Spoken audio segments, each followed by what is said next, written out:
So no one's zooming, right? Is Brian coming? Brian, Brian's here. Oh, he's here, okay. I am online. Awesome. hello. All right, so we'll do a roll call. So welcome to the Marshfield Zoning Board of Appeals, Tuesday, July 8th, 2025. This is a hybrid meeting. If dialing in on a phone, please use *6 to mute and unmute yourself. We'll start with a roll call. MCTV is taping this if you're interested. Larry Keane here. Grover Hensel here. Brian Murphy here. Heidi Conway here. Jean Lee here. Mac Brothers here. Brian Sullivan, present. Thank you. All right, first thing I'm going to do is continue the continued hearings. So under the 2540 Rick Holstein Progress Way, looking to continue to August 12th. Do I have a second? Second. All in favor? Larry Keane, aye. Grover Hensel, aye. Brian Murphy, aye. Heidi Conway, aye. Jean Lee, aye. Mac Brothers, aye. Mr. Sullivan? Brian Sullivan, aye, sorry. 2541 Michael Mazzini, 2105 Ocean Street, continue to 812. Do I have a second? Second. All in Larry favor? Keane, aye. Grover Hensel, aye. Brian Murphy, aye. Heidi Conway, aye. Jean Lee, aye. Mac Brothers, aye. Brian Sullivan, aye. And Equitable Development LLC, 91 Old Colony Way to 99, 2025. Do I have a second? Second. All in favor? Larry Keane, aye. Grover Hensel, aye. Brian Murphy, aye. Heidi Conway, aye.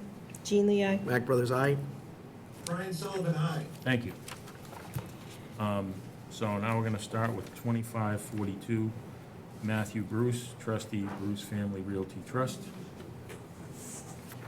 In accordance with 305-1009 of the Marshfield Municipal Code, the petitioner is seeking an appeal of the building commissioner's notice of violation dated May 5th, 2025, alleging the construction of an unpermitted ground-level deck without building and conservation permits and approvals, and in violation of the required zoning setbacks and a variance under 305-1011 for relief of 305-608E2 and relief deemed necessary to maintain the existing structure on the property located at 8 Ocean Street, which is further identified on the assessor's maps as being on parcel N06-05-23, located in the R3 zoning district. Name and address for the record. Good evening, everyone. My name is Adam Brodsky. I'm a local land use and environmental attorney, and I represent the Bruce Family Realty Trust. And this is Matthew Bruce, the trustee of the trust, as well as his wife and son behind me.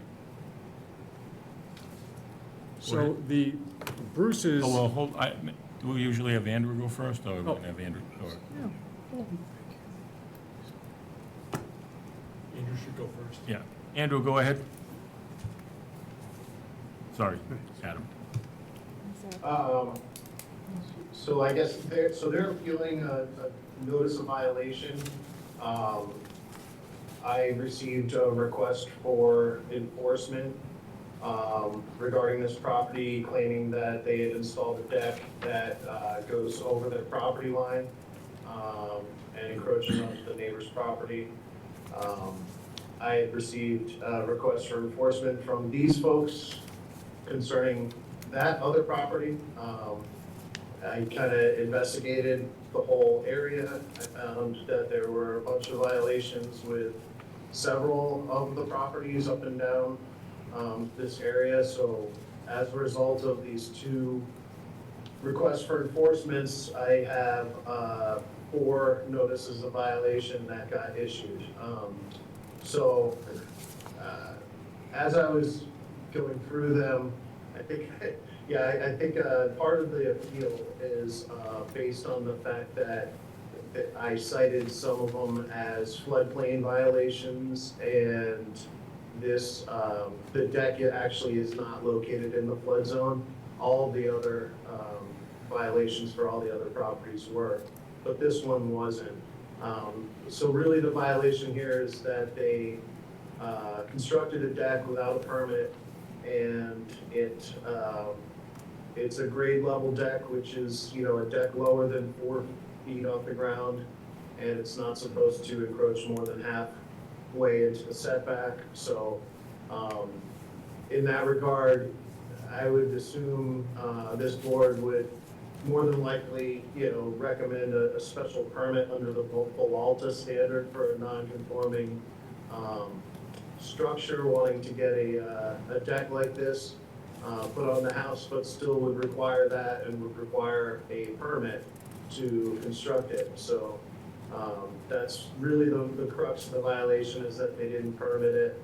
And I do believe that they are working with the Conservation Commission to resolve that aspect of it. So the flood zone violation, yeah, that is kind of a moot point because the structure is not in the flood zone, but from what I've seen on the site plan from the neighbor, it does encroach over the property line slightly, and it was constructed without a permit, and it does violate the side yard setbacks. Thank you. Name and address for the record. Thank you again. Adam Brodsky, I'm a lawyer with DTM Law 175 Derby Street, representing the trust. The Bruces purchased this property in 2023, and at the time there was the ground level deck along the left southerly side of the property. Earlier today, Ms. Parika did reach out to me requesting, or whether we were going to be submitting a plot plan. And in fact, the Bruces had hired Feldman Geospatial to do a survey. We only got that in yesterday, and it needed to be double-checked and revised. So I was originally planning on having it for you and walking it in, but it's not ready. So if indeed the board does want that plot plan in the record, we will need a further continuance. I will represent that plot plan does not show the deck encroaching over the property line, so it's probably not necessarily a zoning issue, that's a private property dispute, but there's no question that we do have structure within the setback. The property is located within the R3 zoning district, and both the lot and the dwelling are lawfully non-conforming. The dwelling is directly on Ocean Street and is non-conforming with respect to the front yard and side yard setbacks, and there's a seawall at the rear of the property. I can show you have photographs of actually in our package of the walkway. I have a better, larger photo if you wish to look at it now. I'll be happy to get that image and submit it digitally. But the Bruces had that photo. The boundary markers on this photo? Excuse me? The boundary? Those are the boundary markers put on by the abutters surveyor. Okay. And so we haven't removed those. Again, there is a property dispute. I don't think that's an issue for the board. We'll have to resolve that, but I'm going to represent you that I will show I just you- saw them, so I had to ask. Yes, no, I'll show you a plan from Feldman that shows that the walkway is entirely on the Bruce's property. That Adam Brodsky, Brian Sullivan. Yes, sir. Are you saying that there is a dispute between the two land surveyors as to the boundary line? All I can tell you is that at present, I've seen a plan from Feldman that seems to contradict the survey bounds that were put in place, I believe, by Stenbeck and Taylor. So that's a yes. So here's my perspective. Yes, sir. I'd be inclined to continue this until you can provide us with a survey stamped by an engineer or a surveyor that says that the deck that's in question is on the applicant's property. Yes, sir. As I understand, our board has authority to permit the deck on the applicant's property, but we don't have jurisdiction to permit a deck on, if it's encroaching. So Understood. hypothetically, we could give your client the permit, and the neighbor could go in with a chainsaw and cut off what his surveyor says is on his property, which of course we don't want. What we want is to right the wrong that your client purchased, to the extent that we have the authority to. But we don't have authority to grant a permit if there's an encroachment. Understood, which is why I daylighted the plan issue at the start of the hearing, because I assume you'd want that information. The majority of the walkway, deck, whatever you wish to call it, is located on the Bruce's property. Even if you can't see, unfortunately, you can't see this photograph, but there are some survey bounds that suggest that a portion of it, a smaller portion of it, is alleged to be over the property line. We don't think that that's accurate, but we have to get to the bottom of that. So we agree that we need to provide that survey to the board. The walkway provides a second means of egress to that side of the property and to the sliding doors on that side of the property, and really is the only access to the rear of the dwelling. And as Mr. Stewart indicated, in October of last year, Mr. Bruce raised concerns both with Mr. Stewart and Mr. Seal, conservation agent, regarding the construction of an unpermitted berm along the shoreline on the neighboring property. That berm has been ordered to be removed by the Conservation Commission, but again, as Mr. Stewart indicated, he investigated and found a number of violations. I'm glad that we've resolved the issue of the floodplain because the notice of violation alleged construction of an unpermitted deck in a special flood hazard area, as well as within a dune area. And that was the basis for appealing the NOV, because based upon both the Fermet and the town floodplain map, it did not look like either the dwelling or the deck was in the floodplain. So I'm glad that that issue's off the table. But again, we have a structure in the setback, whether you call it a deck or a walkway. Interestingly, there's no definition of deck in your zoning bylaw or actually in the 10th edition building code, so I was curious.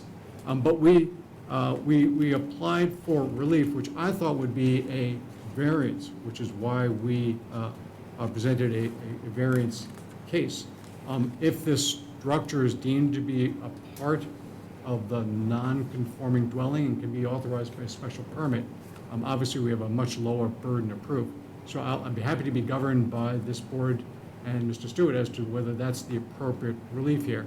But again, we're seeking after the fact to permit a structure that wasn't even constructed by my clients, was constructed by the prior owner in approximately 2019.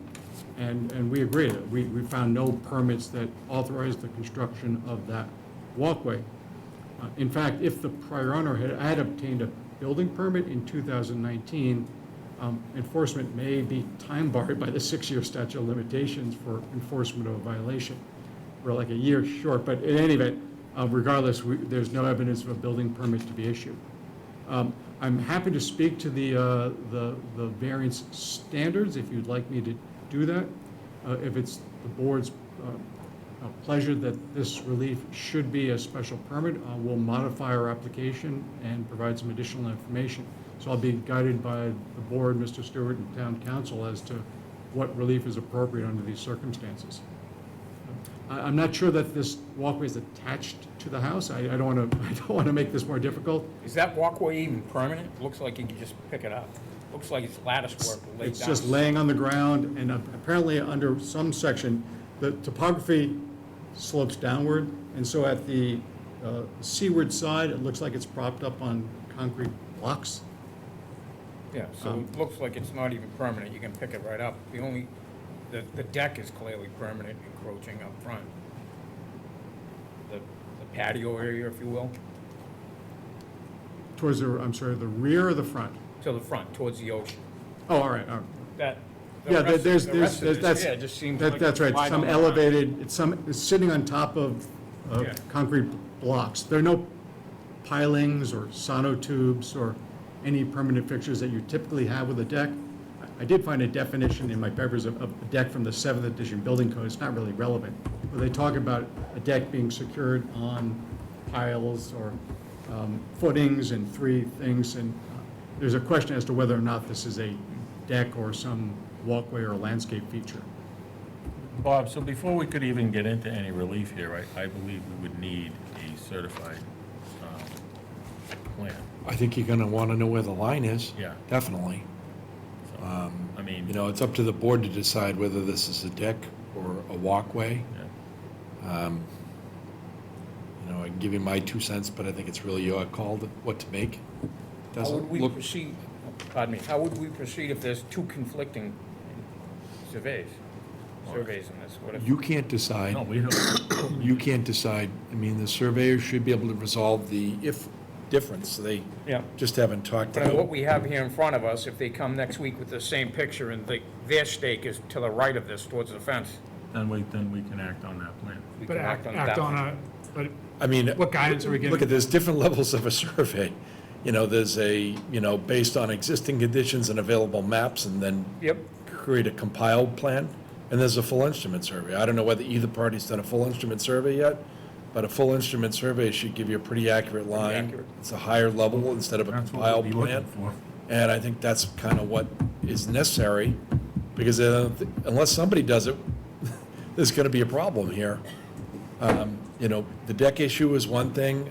I read it like Attorney Brodsky. I think it's a variance issue because it's not an extension of the structure. So I don't think it's a Peralta case. So I think Attorney Brodsky would want to you'd want to hear the variance argument. Okay. Go ahead. good, and again, we recognize that we need to present additional information on the survey, and I'll clarify the nature of the survey in order to provide you with as much assurance I can as to the accuracy. But we're gonna Ultimately, if there's a need dispute- that plan. Yes. To make a decision. No, again, I was tempted to give you a copy of the plan that I have in my briefcase, and I just didn't want to give you a You're plan better that off, we don't have. not a draft, we want Correct. actual. Do you guys have a full instrument survey yet, Adam, or is it just a? I assume that Feldman Geospatial did a full instrument survey. I Okay. need to confirm that. All right. It's a terrible time of year to get surveyors to do things relatively quickly. They've had this for weeks, and we're Okay. coming right down to the wire. But All right. So I should say that I'll make sure that that we've asked for a full instrument survey. Yeah, but I mean, because if we're looking at a full instrument survey versus compiled plan, you know, the more credible evidence would be that it would be the full instrument survey would be correct, and then the burden would be on the abutter to prove that it was different. So briefly, with respect to the criteria for variance, suggest that there are clearly unique circumstances relating to lot area, lot shape, and the location of the dwelling on the lot, which affects access to the rear of the dwelling. Combine that with the topography, which slopes down from the street towards the seawall and necessitates some physical means of access along that side of the property. It can't be placed on the other side of the property because the structure is almost on the property line. And so we believe that those demonstrate unique circumstances relating to those factors. I do recognize that there are other non-conforming lots and dwellings in the zoning district, but this particular combination of factors would allow you to grant a variance based upon that criteria.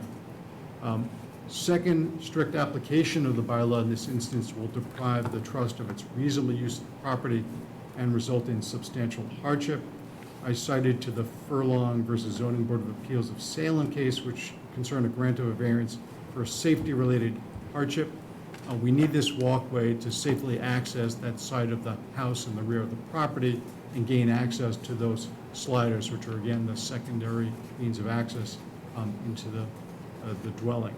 I should also suggest that my clients had nothing to do with this and should not be penalized for something that a prior owner may have done, which leads to the third criteria, which is the trust has not created, these unique conditions giving rise to this request for relief. Fourth, there'll be no substantial detriment to the public good. This walkway has existed for years without incident or complaint and only came to light as a result of concerns regarding other conditions on the neighboring property. And lastly, the grant of a variance here would not be a grant of special privilege. We're simply asking to authorize an existing structure that has been there since 2019, which provides safe access to the dwelling. And as you know, and I think Mr. Stewart alluded to this, my client has been working with the town to resolve this issue, which they did not create. So we will be filing an after-the-fact notice of intent to authorize this structure. Obviously, we need to apply for all obtainable permits with the zoning board before we can do that, but that's in this work. We filed this application for relief, And, well, I guess the issue of a floodplain permit is off the table, so we don't need that. So again, we're cooperating and to resolve this outstanding issue, which my clients have not caused. So I just have a quick question.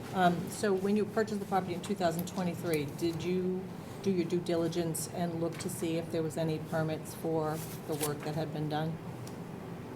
And you saw nothing and Yes. moved forward?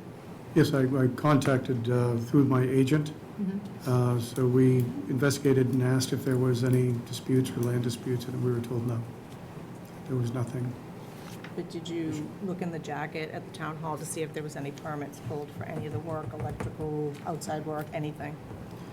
We had no indication at that time, so no, we did not at that time. We did we asked the question of the agent. The agent said there was no issue with this property lines, disputes, so we didn't feel compelled to have to do that. I haven't reviewed the purchase and sale agreement. I don't know if there were any representations given by the sellers with respect to zoning violations, but.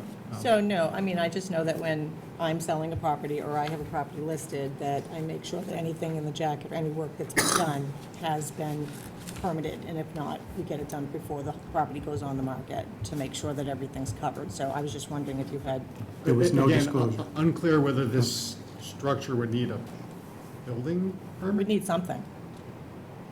Would need potentially an RDA from the Conservation So Commission. It's it would within need buffer something, zone. that's still some type of something that would Right. be in a jacket. So that's, I was just wondering if you had done that.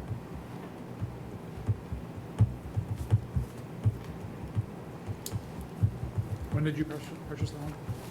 It was 2023, closed in July. All right, do we have anything from the board on this? No? I just Seems would like like to, very- yeah, I'd like to see the plan. I can't see Absolutely. clubbing someone over the head for something that was done in 2019, previous to their owner. I mean, Heidi's pretty clear about pulling jackets and making sure permits are pulled, but a lot of that would be on the real estate agent, not a homeowner. I can see a homeowner not doing that, you know. And it was, Maybe- if this was built in 2019 compared to when you bought in 2023, the weather can damage anything to make it look 10 years older than it does in a different part of town. So, I mean, it might not have even thought that it was new-ish. 3 years old's a pretty old deck right there. So Andrew, the main deck on the house, the one that comes off the side there, obviously in this plan, it doesn't look like it's encroaching, but, so is any of that in question with your,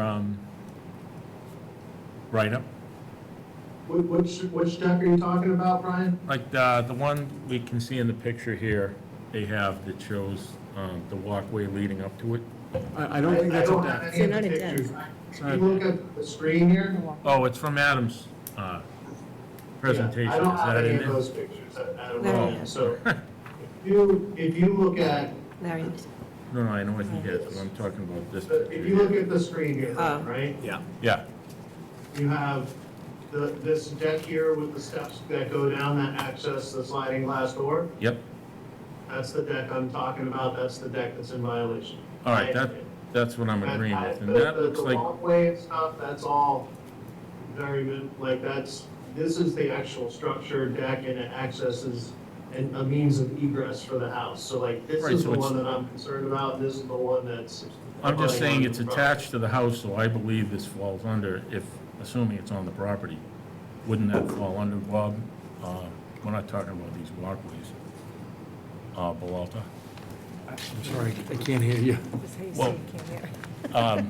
Because the deck is attached to the house, Yeah, so wouldn't that fall under, why is that?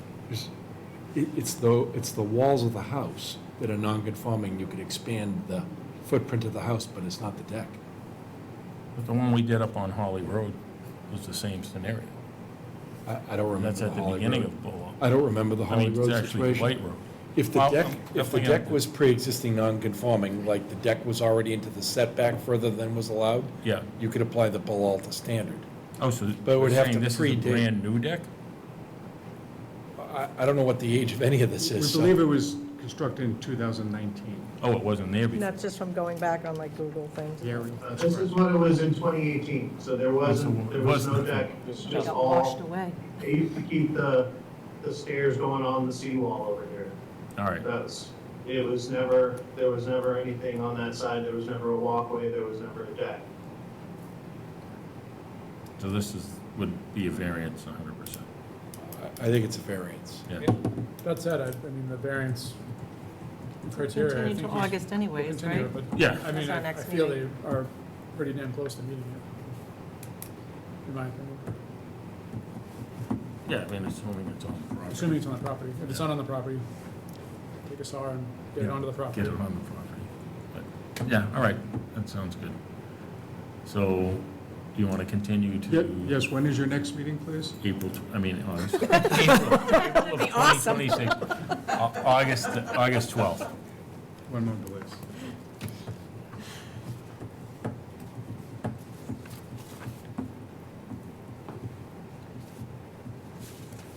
Thank you. All right, And Adam, in the interim, I'll rewrite the letter and it will take away all the Bledsoe stuff, okay?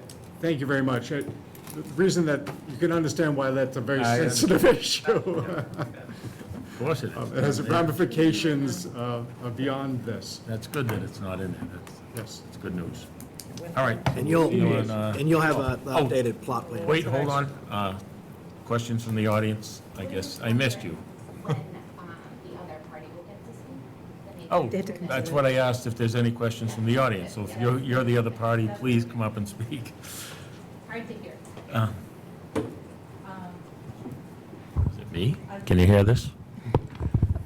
Is there anyone out there? Pat Banda, 4 Ocean Street. You're speaking to the Oh, microphone. sorry. Yeah, Pat Banda, 4 Ocean Street. yeah.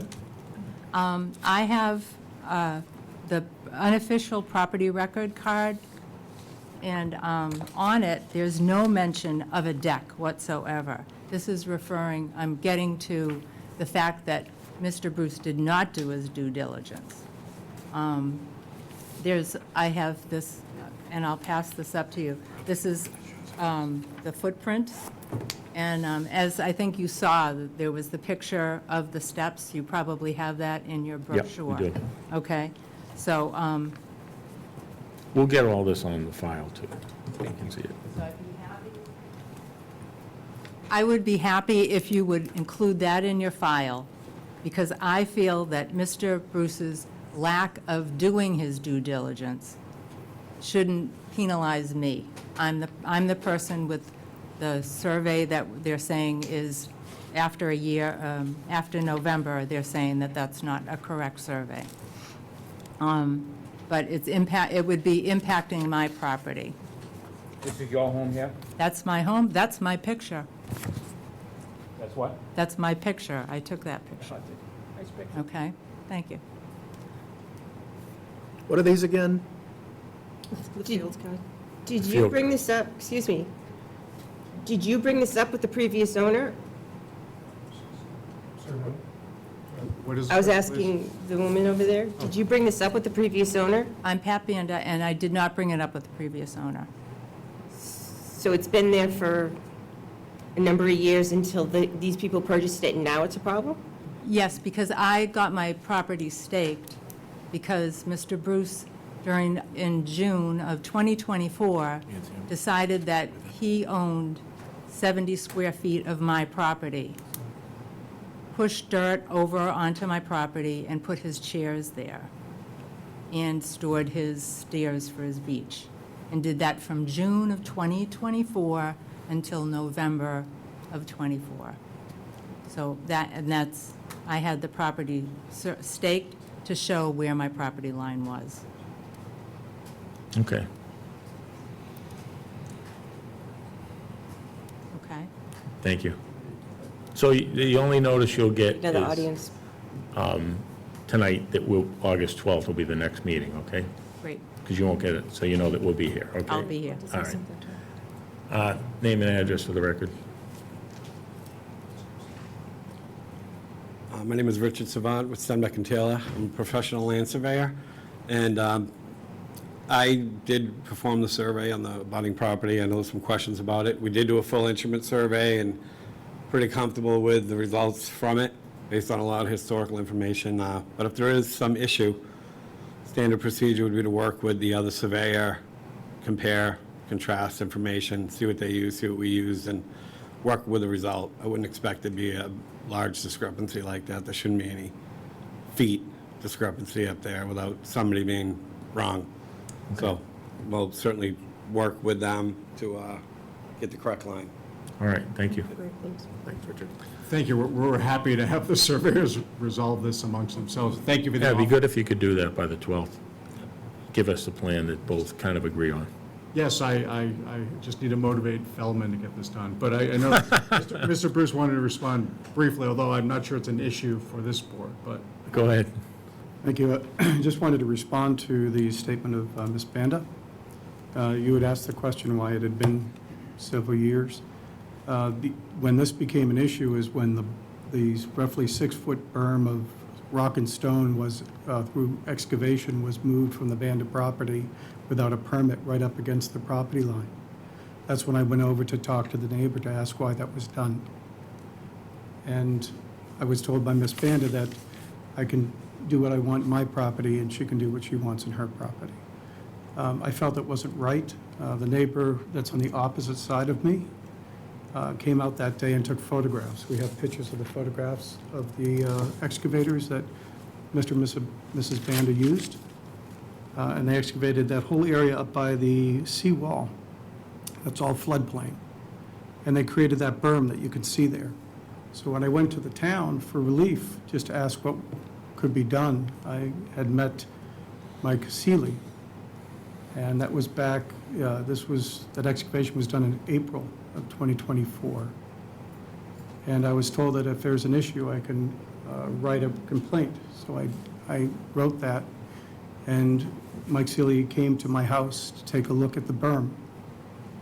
And he agreed that it was something that was done without permit. So at that time, he was going to investigate it and told me that there'd be a hearing probably in the fall of 2024, but that didn't occur. So the next time I went into the town was recently, because Mr. Banda then built a fence along what they claim is the property line without a permit. So I went after that weekend back to the town again, and I met Andrew Stewart for the first time. And Andrew had said, I saw Mike again, and I said, there was no hearing. You were supposed to let me know if there was going to be a hearing in the fall. I said, now it's April of 2025. And I said, well, what about the fence? And he said, what fence? I said, the fence they just constructed over the weekend. So would you go out and take a look at it? I received assurances from Andrew Stewart that he would go out as a steward of the town and take a look at this fence that was created.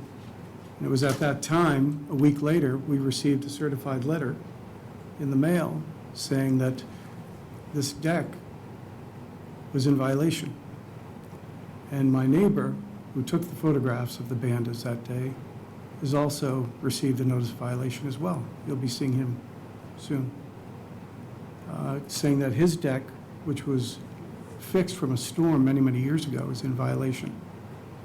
So that's, to answer your question, that's when this became an issue. Apparently, that walkway and that deck has been there since 2019. And when I went to the town to ask about the berm that was constructed, again, flagrant disregard for permitting process and for the rules of that area, that's when it became an issue for the Bandas. And there were other things that were said, claims about, that I heard Mr. Banda say to me about he's going to have me remove that deck. That was said when I first approached him about the berm. And that's when I first learned about that there must be some issue. It was through that comment as he was pointing at me. So just wanted to clarify for the record, we didn't push any dirt. We haven't put up stakes along our walkway. When those stakes went in, I had asked I went over to Mr. Banda and I asked if he could lower the stakes, because I have a 7-year-old that runs up and down that walkway, because they're a hazard. They stand really high. You could lower them. And that, he said, no, if I even remove those stakes, I'll be in big trouble. So I have concerns about the way this entire process has happened, what's occurred. And I just wanted to set the record straight. We haven't put up stakes. We never moved earth, created a berm. We've never done anything like that. The only thing we did to that house since we bought it recently was we put in new slider doors. And we did so with a permit. We went to the town, we filed a permit, Pella Windows and Doors did the work because the sliders were leaking. And that's the only thing that we've done to the house, all based on the process with respect to the permitting process. So here we are today, ultimately because I went to the town and asked about this berm that they built. We have photographs of it. Be glad to show you the photographs of the excavation day. Well, that's outside the scope of our Yeah. work, so. It was already heard, we heard the case just recently. We had our time before the Concom, commission. that's yeah, what that was. Conservation Commission, and they agreed that the berm has to be removed and the fence as well. But since that Conservation Commission hearing that just recently happened, the berm's gotten higher. Ms. Banda has planted wild grasses along the top. I'd be glad to show you some updated photographs. The fence has been blown over several times in recent weeks. And just this past weekend, once again, it's back up again on what they're citing as their property line. And so there doesn't seem to be any motivation to either move the berm and replace that soil along the floodplain like they've been ordered, and or remove the fence. So that's just out of our scope, so. I understand. I just wanted to address the question because It looks like there was non-permitting done on both sides, so whether it was you or someone else, the property itself. But the point is that you guys are all neighbors. It's very cozy in Brant Rock in every section. Oh, it's so cozy. It behooves everybody to just I grew up in this play town. nice in the sandbox, you know. I grew up in Marshfield, It's went to just- school here, It's so just, I everybody needs to understand. just take a breath and just realize, you know, everybody lives here and everybody wants peace, so. And I appreciate that. I just want to mention, though, that the other Right, permitting got you it. mentioned was from the previous owner. I get that. It wasn't us. Thank you. Thank you. So we'll see you on the 12th. Oh, yeah, go ahead, Andrew. Just in respect to how this all happened, I would like to point out that, you know, Mr. Bruce, he was correct. He brought this to Concom last year. They didn't really follow through or do anything about it. When he mentioned that it was in a flood zone, I told him, you know, to meet with Mike and then file a request for enforcement with me because it's in a flood zone. And because it's in a flood zone and because you filed a request for enforcement, something actually got done about it. They got in front of the Conservation Commission. The Conservation Commission had a public hearing and did something about it. So if they're not living up to the Conservation Commission's orders, that's up to the Conservation Commission. I feel I've done all I can do in this situation. And look, I treat everybody fairly. And once I start looking at something, and I did go that day that he filed the request for enforcement, I went that day and took pictures of everything on that site. And that's how I noticed that deck, is during that site visit. The fence did not have anything to do with zoning, and so everybody got treated the same. And the other decks that he mentioned down the way that also got cited, they expanded, and they're going to have to go to the same process to do all the proper permitting. So I just wanted to point out that everybody's getting treated the same, you know, and quite honestly, the request for enforcement from the Bandas was filed against the Bruces back it's several months before in 2024, and I didn't really feel it warranted action until it became a back and forth and it started to get ugly, and at that point I said, everybody's gonna get the same treatment. Thank you, Andrew. Go ahead. It's Pat Banda, 4 Ocean. I have not gotten my order of conditions for conservation yet, so I can't start to do anything. Like we said, that's out of our scope, Yeah, so. I just wanted it to Thank you. go on the record. All right, so we'll see you on the Very much. 12th. Good night. Thank you. Thank you. Do we vote to continue? Do we have to vote to Do we continue vote it? to continue? Did we Didn't continue? we already do it? You, oh, well, I think Did so. you? No, I don't think. Did I? so. No. We didn't. All right, so we're gonna continue that, 2542 Matthew Bruce, 8 Ocean Street to, August 12th. Second. All in favor? Larry Keane, aye. Corbin Hensy, aye. Ryan Murphy, aye. Heidi Conley, aye. Jean Lee, aye. Mac Brothers, aye. Ryan, you still out there? No, he's working out. Nancy. Is he gone? All right, we don't need him. So 2543 Tyler Rogers.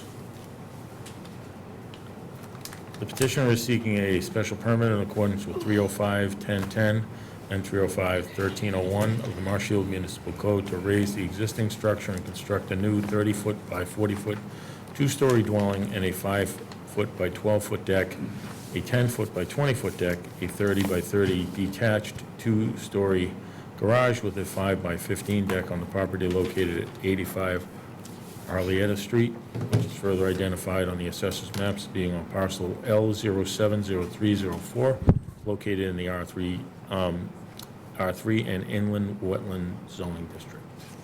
Name and address for the record. Rick Savant with Stenbeck and Taylor. So yes, the description you read is describing the project, but actually we're here, we filed for a special permit under the inland wetland district. All the structures are compliant, the lot's compliant frontage-wise and all that. We're not seeking any relief for the buildings, just that we're in the inland wetland district for the property. The lot was created in 1949, the building was approximately 1950. There's an existing foundation there that was built in about 2010. So these are the structures. We are planning on raise and rebuild the existing house, but all this work will be taking place in the inland wetland district based on, those are the tricky subject, but it's actually not in it based on the zoning map. The wetlands district line is at the back of the property. The soils map shows a portion of the lot in the inland wetland district. So under abundance of caution and through the floodplain permit process Andrew cited, we needed to file a special permit for the inland wetland district. So that's what we're here for. Okay. And I'll do my best to answer any questions you might have. Anyone have any questions from the board? Good. Anyone from the audience? Andrew, you have anything to add? Other than your notes? No, I mean, the only thing is I just want to make sure that that we're all on the same page, because the Conservation Commission just told me like last week that there was a deed restriction on the garage, and that I had never known about, because I don't look at conservation deed restrictions generally, but it said that, I think they're on the agenda, but to discuss it, but I just want to make sure that they know they've got to get that squared away before we can issue any permits for like an ADU or any living space in the garage. Okay. Rick, do you have the, Yes, Andrew, we are on the agenda for tomorrow. All right, do cool. you, Yes. do you have the date for the plan and on the, oh, all right, 8/20/25 on the site plan. Yes. okay. And you drew that, right, Rick? Yes. 5/8/2025. Yep, revised 5/8/25. And 6/2/25 for the architecturals Okay. by James D. Smith.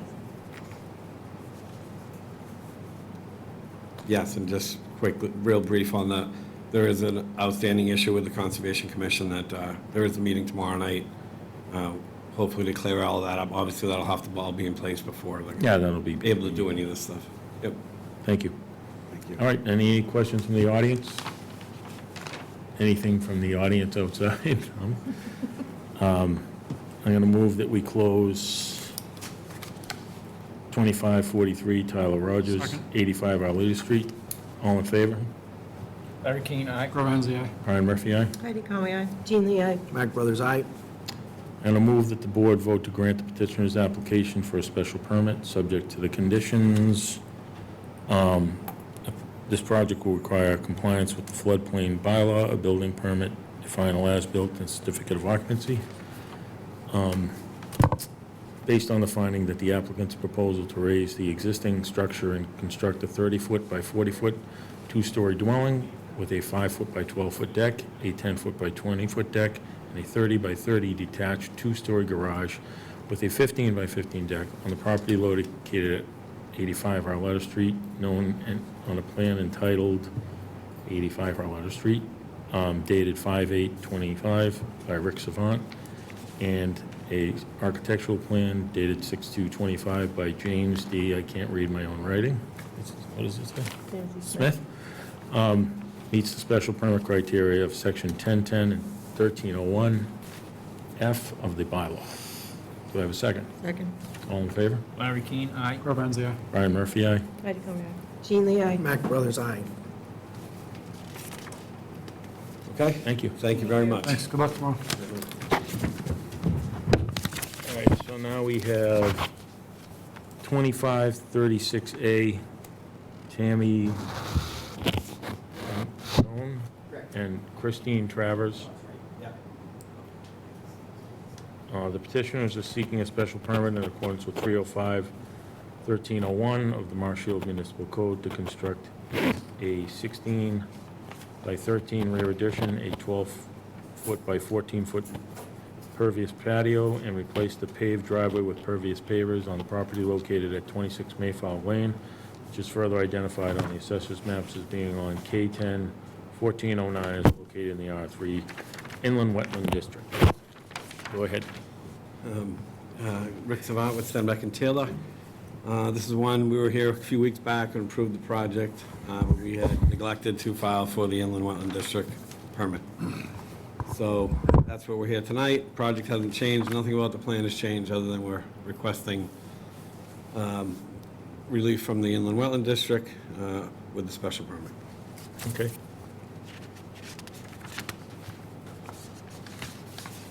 We already heard this, but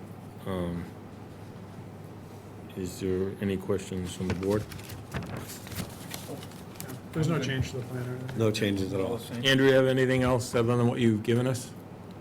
Nope. Okay, anything from the audience? Seeing that there's none, I'm going to move that we close 2543 Tyler Rogers, 85, oh, it's wrong. 2536A, Tammy Pannone and Christine Travers, 26 Mayflower Lane. Do I have a second? Second. All in favor? Larry Keane, aye. Rob Hensley, aye. Brian Murphy, aye. Heidi Coleman, aye. Jean Lee, aye. Mac Brothers, aye. See if I get this right. I move that the board vote to grant the petitioner's application for a special permit, subject to the conditions. This project will require compliance with the floodplain bylaw, a building permit, a final as-built, and a certificate of occupancy. Based on the finding that the applicant's proposal to construct a 16-foot by 13-foot rear addition, a 12-foot by 14-foot pervious patio, and replace the paved driveway with pervious pavers on the property located at 26 Mayflower Lane, as shown on a certified location plan by Stenbeck and Taylor dated October 1st, 2024, Rick Savant, PLS, and the permit, in a permit set of plans by Rockwood Design, Dick Rockwood, dated January 10th, 2025, 17 pages, meets all the special permit criteria, section 1012 of the bylaw and 13.01F of the bylaw. Do I have a second? Second. All in favor? Larry Keane, aye. Rob Hensley, aye. Brian Murphy, aye. Heidi Coleman, aye. Jean Lee, aye. Mac Brothers, aye. Thank you. Thank you very much. Have a great night. When did we redo those? 2 meetings in May? 'Cause this one was A, yeah, it was a while, This is in May, I think so. I believe so. that we originally heard this? So now we have 2544 Dana Jr. The petition, what? The petitioner is seeking a special permit in accordance with 305-902C of the Marshfield Municipal Code to demolish a non-conforming structure and relocate and reconstruct a new 28-foot by 38-foot two-story, three-bedroom structure on the same lot as the existing single-family dwelling on the property located at 37 Malden Ave, which is further identified on the assessor's maps as parcel J110124A, is located in the R2 zoning district. Go ahead. Hi, my name is Dana Jr. I'm here as the owner of the property and also as a a contractor. I bought the property with 2 structures on it. As you can see on the plan, there's a 3-bedroom home, which is situated a little closer to Arlington Street. Right now, this is on the corner of Malden and Arlington. Malden is a paper road at that point, which is where the driveway is right now. Arlington is a paved road as well. Behind the dwelling that is closest to Arlington Street is another dwelling that has been found to be built in 1970. The other structure was built in 1928. When I bought this property, I figured because of the assessor's records, there's 2 cards on the property. It calls this property zoned as multiple houses. So there's 2 separate cards. Both cards online had shown that both structures were built in or about 1928. So I figured I could put an 81L lot line between the 2 of them and then tear one down and rebuild it on a different place on the property. Since then, I went to the planning board and they wanted me to get the hard cards versus the online cards from assessors. And what those showed was 1928 on one of them and 1970 on the other one. So I couldn't do an 81L lot line between the 2 of them. Since then, I have gotten a permit to refurbish one of the houses, which I'm currently doing right now. And the wish is to take the second dwelling down. It's been there, like I said, it was built in 1970. It could have been originally built as a garage. Since at least 2003, it's been proven that it has been a house. Andrew has been out there, and he can speak to that. But he's been out there, and so acknowledge that both of these are dwellings. The one house they're almost the same square footage, almost 1,200. One is a little bit more than 1,200 square feet. The other one is a little bit less than 1,200 square feet. So the application before you tonight is to,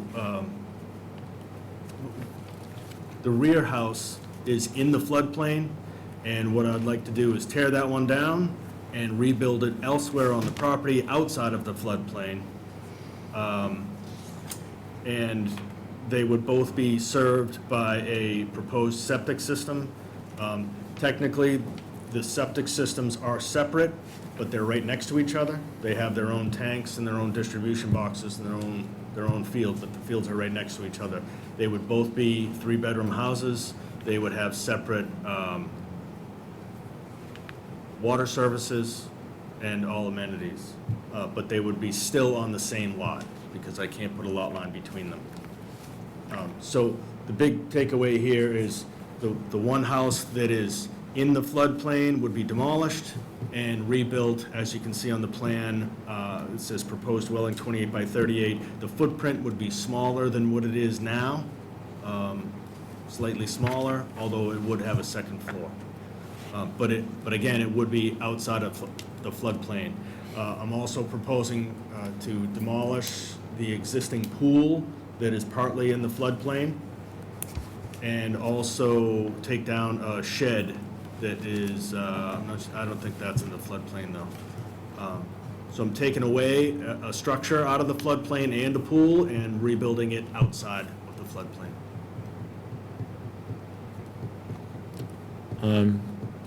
Andrew, you have anything to add other than your notes? Yeah, no, I mean, not particularly. I have met with Dana about this. I have been over to the rear structure. Somebody definitely was using it as an apartment, but I don't have any permits or anything that ever show that it was done legally. So it's similar to all the other ones, I've been very consistent how I feel about these types of properties. That I don't, I've been very consistent that I don't feel like you should have two dwellings on one property. But again, that's up to the board. Thank you. And Bob, it looks like from your notes, planning board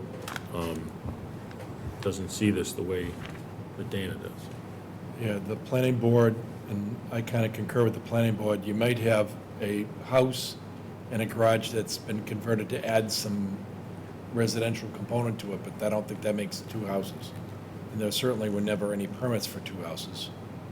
So you have a conversion without any permits, you don't gain any legal standing for that use. Right. You may not be able to force them to remove the bedroom or whatever they did if it was done more than 10 years ago, but that doesn't make it a house. Okay. So You need a variance. they could have the house and it looks like an apartment or an ADU. What? They could have the house in an ADU. Well, that's another option. They can do that by right now. Okay. But I think the planning board's point was that if you wanted the ADU by right, you'd have to reduce the size of it Right. somewhat. Or increase the size of the house. Yeah, or increase the No. size of the house. No, because just simply increasing the size of one of the houses does not make... You'd still be over the 900 square feet. Correct. There's a maximum of 900 square feet, and both of them are over 900 square feet. Well, Right, so you'd have the to residential component of, my understanding is it was a garage. I haven't been out there to see this, so I'm kind of relying upon what I read. And if Dana has a different information, I think it would be important for you all to hear it. But my understanding is that residential component or the bedroom or whatever's been built in there is not a majority of that structure. It's mostly a garage. It's all of it. It's 100% of it. There's no garage left. Well, it was built as a garage. It's been converted from a garage. I have no idea about that. Yeah. But all of it, 100% of the square footage. Planning boards, Yes. did you read their notes? Yes, I did. Yep. So they're claiming this happened in, the home was built in 28 and the one-bedroom apartment built in 1970, with an accessory one-bedroom apartment built in 1970. Right, they also claim that they've never rented it out and that it was for family members. How in the world would they know that? They're just making it up. It's no different than when was it converted over to a house? Why would it be an accessory to another house that's almost the exact same size? I mean, they're just making stuff up. I haven't talked to anybody from the old Do owners. the two existing dwellings, or structures, I'll call them structures, Uh-huh. share electricity, share water, share septic right now? They do. Yes. So they're not separate? The water is not separate. I don't know about the septic. I shouldn't say that because the septic, I don't know actually where the second house goes. It could go right into the wetlands as far as I know. Because there's no way it could make a pitch to the previous septic. So the septic is probably separate. The one gets electric from the other and one gets the water from the other. Yes. And you're gonna separate that, your plan is Yes. separate, so both Yes. have separate water. Yep, yep, and again, I would take out the pool and all the concrete and everything that's in the floodplain. Which I think is big, there's such floodplain issues in Marshfield, with everything flooding. The mere fact you're taking a dilapidated structure and removing it from the floodplain, and the pool also. I mean, ADU is by right now, so if you, So, I have a PADU is by right. I'm sorry? A protected ADU is by right, and that's defined by right. It's less than 900 square feet and meets the criteria, it's by right. But now, how? If how it's the- over 900 square feet, it's not prohibited. I don't think we've actually come across that yet. I don't think we've actually come across the issue of what we do if somebody wants to build an ADU that's bigger than 900 square feet. Like, I'll deny the permit because we have no provision to do it. we don't have, we removed the zoning bylaw that accommodated that and replaced it with this. I mean, I know in the future they're looking forward to doing something like that, but if it was the pre-existing one with permits, those are different. Now, if it's 1,200 square feet, approximately that unit that's there that you're gonna demolish, or you want to demolish, is 1,200. Just over square feet. 1,100, yeah. Okay, it's over 1,100, so you want to demolish that, move it. Now, you would by right be able to have a 900 square foot accessory unit in there, correct? For living space? No, because the other house is only 1,200 square feet, so that means I could only have 600 square feet if you're gonna go by the ADU laws. What? Which I mean, I haven't mentioned that at all, and I want nothing to do with that Yeah. ADU law. What my option would be is if this doesn't work out, is I'm gonna fix up that other house, and I'll fix it up, and it'll stay in the floodplain, and the pool will stay in the floodplain, and it'll just stay all the way it is. I'll just fix it up. Yep. Doesn't Good, you seem have like it's... options. What's that? I said it's good you have options. Yes. Yes, I mean, I'd rather not do that, but it doesn't really seem like a whole lot of sense to leave the situation the way it is, where I could just certainly tear it down and rebuild it outside of the floodplain, and it would be conforming for the town as far as that goes. There are other things that it would not be conforming for, but certainly it would take out that, and it's not on stilts or anything like that. It's sitting right in the floodplain, and the floors are buckled that much. They wave over it. I don't know who would put hardwood floors in it, but it's all wrecked from flooding. Do we have anything from the audience on this? All right, and Bob, you have anything to add, or anything else from the board? I mean, I just see this area, Kent Park has come quite a distance as far as getting cleaned up goes. I think this particular parcel, if you see the photos of it, it clearly needs it. I'd be willing to make some type of concessions there to see them be able to get that out of the flood zone and clean up the lot, get rid of the pool, get rid of the shed. I don't know how. Yeah, well, we'll see what the Well, board thinks. All right, so, If a special permit is not allowable here, so that would mean that I cannot take that existing second structure and do anything to it. In other words, it wouldn't be allowable to rebuild that exact same structure anywhere else on the lot, even though it's already on the lot. You know what I mean? Whatever nonconformity you currently have, you'd be able to rebuild within that nonconformity. Right, so exactly. So if I tear down that second structure, I can rebuild it exactly the way it is, where it is, correct? Yes? No. No, he can't? Building codes are gonna prohibit that. Oh, because of the floodplain?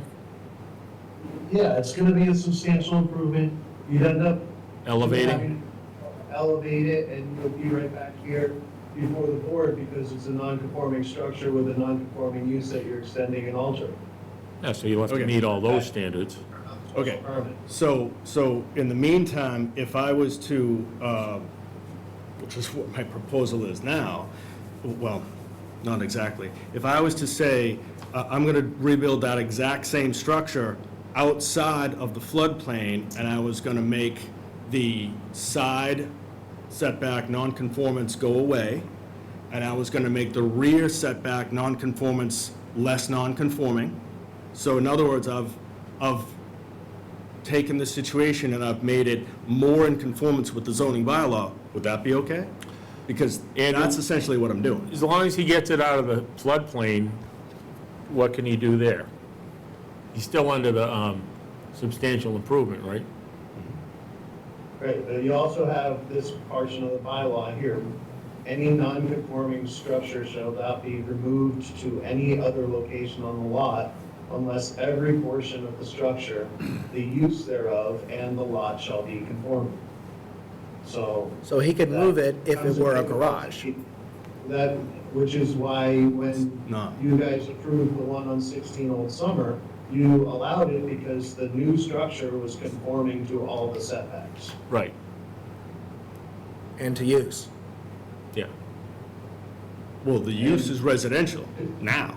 But your use currently is a house and Right. a garage. It's not a garage. Well, you say There's it's no not a part of it that's a garage. You say, well, we just have to look at what we see in front of us. Well, that's why Andrew had been out there and looked at it. There's no part of it that's a garage whatsoever. And so if I was to do the same thing, and I could, right now, that what I'm proposing on the 28 by 38 is conforming in every way except for the rear setback. So if I can make the rear setback work, I'm all set. Is that true? Andrew, is that correct? With a, I believe with a special permit. Yeah. Which is why I'm here. But that's not what you're asking for. You're asking for 2 homes. It already has 2 homes on it. I'm not asking for any more than what's We're not, already there. I'm not agreeing there's 2 homes here. I don't know if anyone else is, but. Okay. I don't know From what it is. The information we've been given by the town, Bob and Andrew and the planning department, there's not 2 homes here. So the assessor says it's 2 houses, and Andrew has been out there, he can speak for himself, but one of the reasons I bought this is because on the assessors, they pay for 2 houses. It's 2 houses. And they're separate, they're not attached. So, heck, I figured I'd come in and I'd say, wow, I'm gonna fix a lot of things that are wrong with this. Meaning the side setback, I'm gonna make the rear setback a lot better, I'm gonna get it out of the floodplain. And we seem to be hung up on is it residential or not? I mean, it's residential, go look at it. And it's been there for more than 10 years. Andrew's been out there, he says it's residential. But it's the use, you don't get, the use is not, It's not residential? no, the use of a property, if it's an illegal use, doesn't get carried through. It's not an illegal use at this point, it's been there for more than 10 years. Well, That's will you why, explain the use to Dana? The structure is protected, but The use is structure's not. protected, but the use is not. The use is not protected because it was never established. You could have a use that's wrong for 50 years, and it wouldn't gain any protection unless you get zoning And this was relief. prior to. The Okay. structure we can't order the structure be torn down. okay, but then earlier you said that you can't have someone take a bedroom out of it either. We can't We can't order the force that. structure to be torn down. We Okay, could go after the use. okay. I'm at a bit of a loss then, because, Well, that's the way our bylaw is written, is that you don't get to have, the structure gets to stay, but the Right. use doesn't. And we've had plenty of those in front of us. Pardon me, have you looked into the accessory dwelling unit aspect of this, doing that? yes, I mean, I can do that and just build 900 square feet next, 600 Of square living feet space. next door, Yeah. of living space next But now- door, and I have no issues. What do you, I could build it right where it is, too, in the floodplain, and then I just have to elevate it and do all the other stuff to it, too. Right. You know, although I would be cutting the square footage of living space that I have now in half. Unless you add to the other structure. And what? Unless you add to the other structure. Right. Get it up to 1,800 Get to square feet. 19. And then I'm maxed out at square feet. 900 square feet anyway. yeah. So it's still less than what I have now. I'd be better off just leaving it the way it is, which it looks like that's what I'll probably do then. Yeah.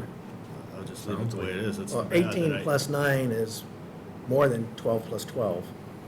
18 plus 9 is more than, yeah, I don't want to do that. I don't wanna do that. It's silly. I'm not going to add on to that other structure. It's, business-wise, it's No. silly. Yeah. So, yeah, I'm not doing that.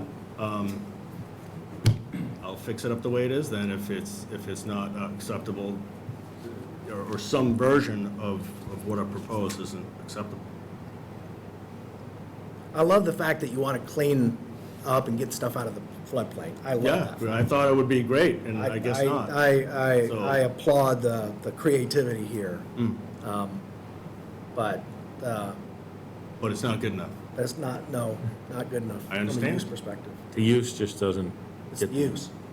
It just doesn't work, so. Well, with the accessory dwelling unit, again, if you relocated it, and you used the accessory dwelling unit, you expanded the other one a bit. Right, he and is. You ended up with the 900 square feet, that's living space. Would you be able to have your garage off of that? Absolutely. Right. The way it is, So- right? So if you built that whole structure and part of it was a garage and it wasn't your. Right. Andrew works all those figures out, and yeah, he knows what's living Yeah. space and all that, it's all defined. That's why you can have them in garages. Yeah, I mean, cleaning up the lot is, I think, very important, especially for that area. And That's getting out another- of the flood zone. Andrew's, I mean, he's top notch with this floodplain Right. issues around town. Cleaning up the lot isn't our job, so. Any other questions from anyone else? Go ahead. What's going on with the, is there septic and sewer here? Septic. Septic. So where is the septic system for the Current? house, and where is the for the one-bedroom that's being used for residential purposes? The septic system for the front house is a cesspool, which is located almost in the same spot as where the proposed septic is right now. And the septic system for the rear house, I actually don't know where it is. It's probably in the marsh. I don't know where it is. There's no way it can get into the front house and into that cesspool, given the pitches. It's lower, there's no There's no pump. pump or anything. Doesn't run uphill. So it's- What's that? Doesn't run uphill. Right. Typically, Right, we're so- going to upgrade a system within 2 years of land acquisition, or it's going to be brought into compliance. I don't know where any of those issues are. I've already been through the Board of Health, and that's where I came up with part of this plan, is I've done the perk test in order to do 2 3-bedroom dwellings with their own tanks and their own distribution boxes into the proposed septic system, which, that's actually 2 of them right next to each other. So, It's a common leaching field, though, right, on this plan? no, they're 2, it's deceiving the way it's drawn. There should be 2 separate proposed septic leaching areas that abut each other. Because they're on the same lot, they don't have to be separated. But they're entirely separate. The leaching field abuts each other. That's all. Yeah, the plans we had said that it was gonna be a common system. So there's Right. gonna be 2 tanks, 2 distribution boxes, 2 Right, leaching right. fields essentially. So that gets back to the planning board comments again. They say it's a shared system, and it's not. They're just making it up. It's not a shared system whatsoever. And I've already been to the Board of Health to do that. So they're throwing words in there that they have no So it's business 2 throwing in leaching there. fields that are side by side. Right, Okay. right. But they didn't ask me that. They just, Andrew, do you have the date and whoever's on this plan? I can't see it. Land Planning Incorporated. What is the name of the plan? 37 Malden. Proposed plot plan for 37 Malden, stamped by Norman Hill, PLS. And June 10th. June 10th, 2025. All right, thank you. All right, any other questions from anyone? Nope. Seeing that there's none? I do have one more question. Again, if I propose that same exact structure to be torn down and moved to the other location, I would still have a variance because I can't necessarily meet all the setback requirements. Is that true? Andrew just pulled up the bylaw on that. All right, it's the same one, so I have to make it all conform. Moving right there, so there it is. So I have to make it all conform, which means I can't fit that same structure anywhere else on the lot and make it fit. I guess. You're just missing that one back setback, Correct.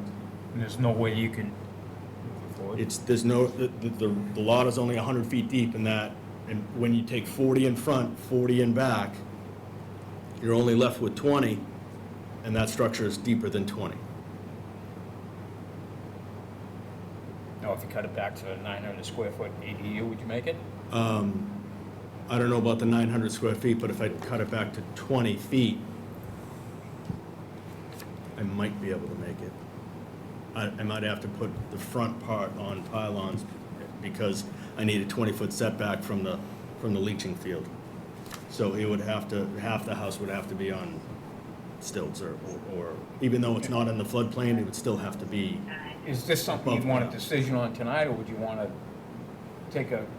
Well, I guess I could brainstorm ask for a continuance and try to figure something like that.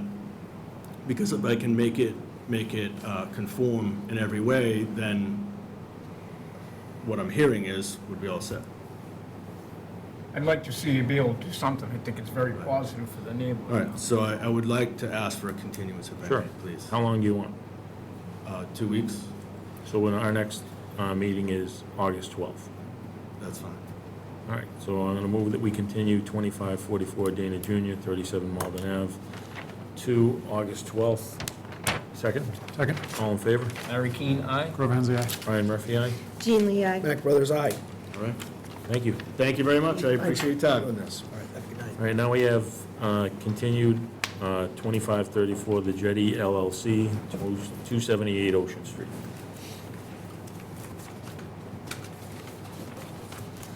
So Bob, is this all squared away with the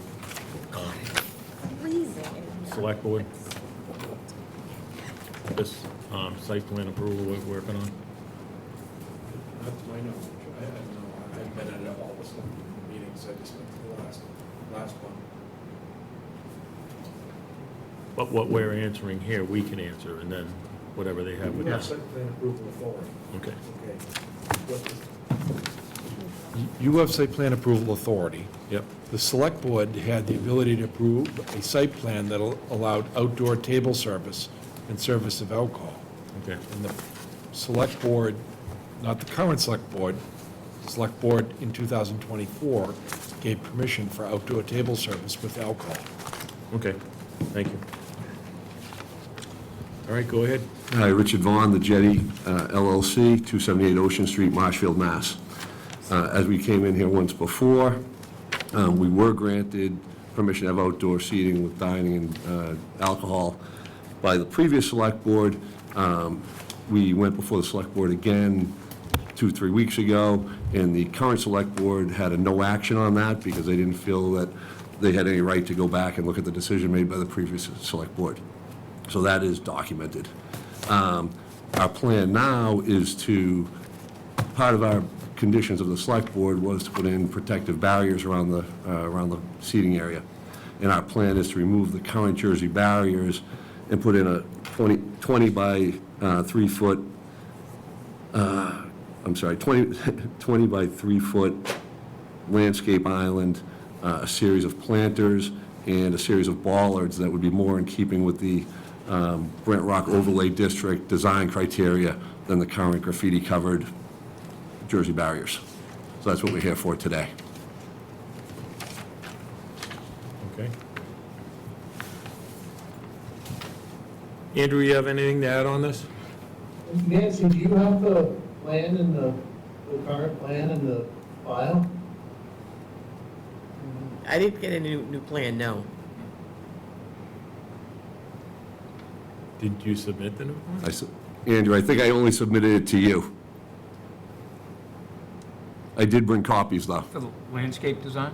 Well, Andrew had specifically asked that No, we needed- we lay the landscape design on the engineered plan at the previous meeting. So I had Merrill Engineering redesign, put the landscape design plan on an instrument surveyed plan, which I have in front of me, and I think Andrew has the larger copy.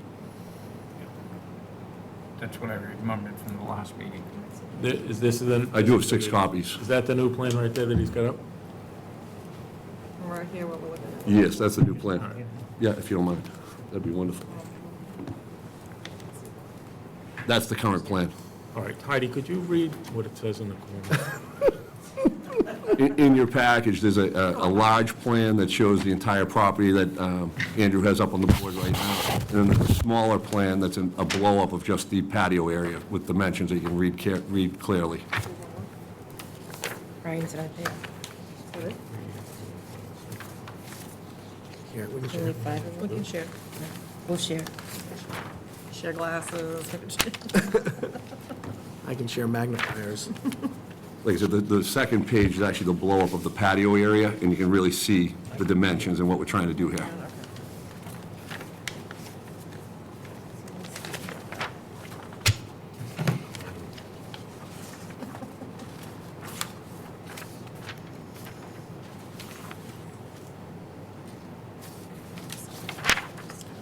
So Andrew, do you have any issues with this?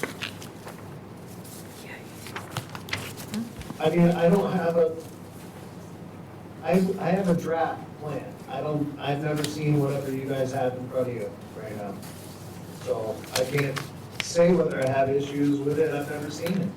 Oh, it is stamped draft. The one we have is stamped draft as well.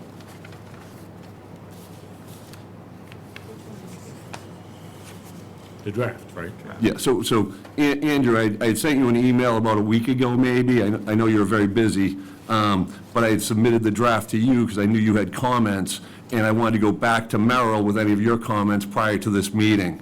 And I went to your office again yesterday, and you said you're going to try and review it.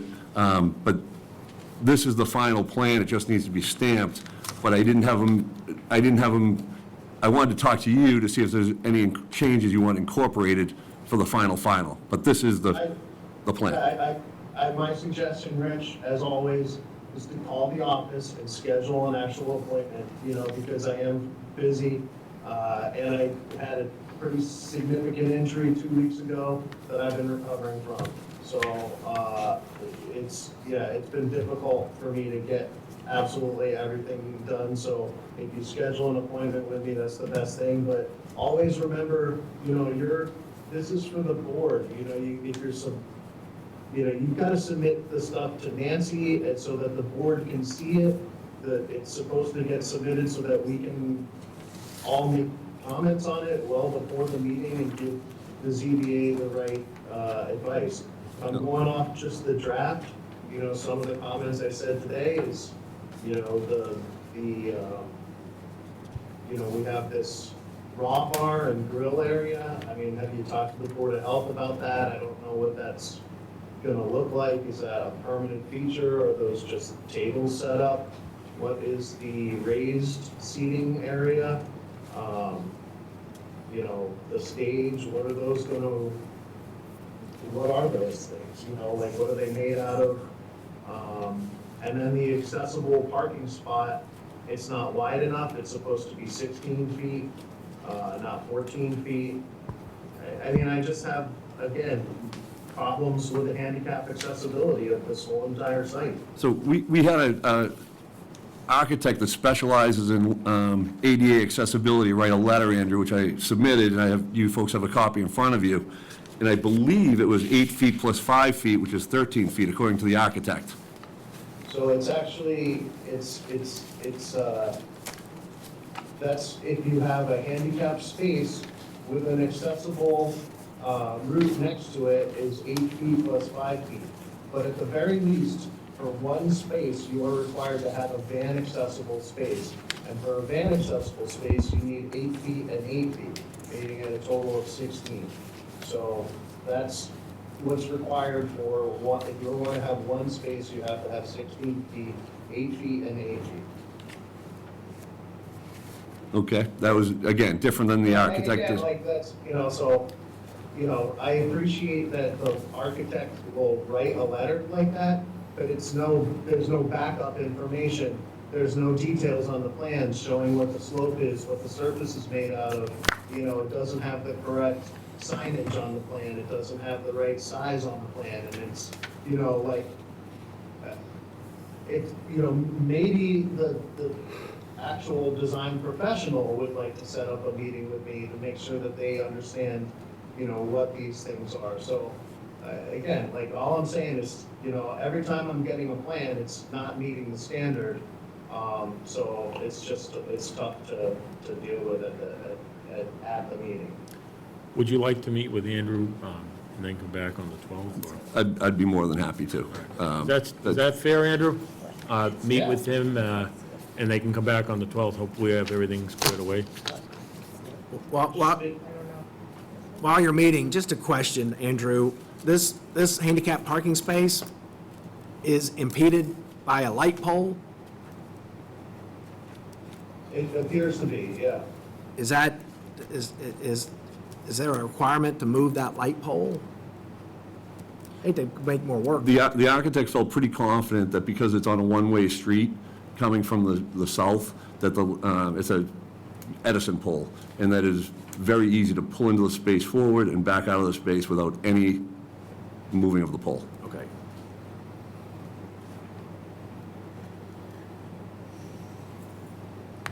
I'm a handicapped driver, and I'm always wary about, We have handicap cars in that spot every single day. Yeah. And everyone thanks us for it. No one's ever said, No. hey, Rich, this is hard, this is too It's a hard. big deal, thank you. We have a handicap spot, and it gets used very, very frequently. Yeah, no, it's a big deal, thank So you. I would suggest, let's get together with Andrew as quick as you can, turn this around to us, and hopefully on the 12th, we can Wrap finally this up. wrap this. Okay. You know, thank you, but, In the interim, to answer Andrew's question about the submission process, should these documents get I'll go to Nancy. prior to meeting with Andrew or post-meeting with Andrew? You can send them to both of them at the same time. At least a week before the next meeting. Okay. She needs them for us, but you can CC Andrew or however you want to do it, because he is the zoning enforcement officer as well. Very good. All right? Thank you very much. All right, thank you. Thank you. So we're going to continue the Jetty, 2534 LLC, 278 Ocean Street to August 12th. Do I have a second? All in favor? Barry Keane, aye. Rubber Hensley, aye. Brian Murphy, aye. Heidi Conley, aye. Jean Lee, aye. Mac Brothers, aye. So what do we have left, Nancy? The board discussion, my favorite thing. Other business, board discussion on status estimate of modeling work by Environmental Partners Group, Bria Bridle Crossing. So we are scheduled for the 14th in this room, joint meeting with the Select Board and the Board of Public Works. Is everyone able to meet that? 14th. Monday. I can only dial in. Yeah, you guys can Zoom. I can't Zoom, I can dial in by phone. Oh, dial in, yeah. It's fine. 14th. So Gene's gonna run the meeting for our part. 14th? July? Yeah, so it's next Monday. Next Monday. I'll be here. You can do it? No, I won't be here for it. Oh, yeah, you're not in on that. You'll be here? No, Can you Zoom? I can try. All right. Might be screaming kids in the back, but I can try. That's our call, like, I thought they were going to the Jetty again. I might send them to the jetty. well, maybe Brian can be here, but as long as, there'll be a less table they have to set up on either side for us. 'Cause as us far or as they for them? understand, Bob, no, they're hosting. I know. They said we could sit in the break room, and they're gonna set up a two-way mirror. I don't know what's going on. My knowledge. Brian's making a joke. Yes, all right, so everyone knows, and that's what we're doing. So, Okay. just for the motion record. to adjourn. Motion, second. All in Barry favor? Keane, aye. Rubber Hensley, aye. Brian Murphy, aye. Heidi Conley, aye. Jean Lee, aye. Mac Brothers, aye. Over and out. Thank you, everybody.